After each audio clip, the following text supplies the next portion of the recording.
الذي أخرج المرعى فجعله غثاء أحوى سنقرئك فلا تنسى إلا ما شاء الله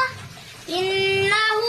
يعلم الجهر وما يخفى ونيسرك لليسرى فذكر إن نفعت الذكرى سيذكر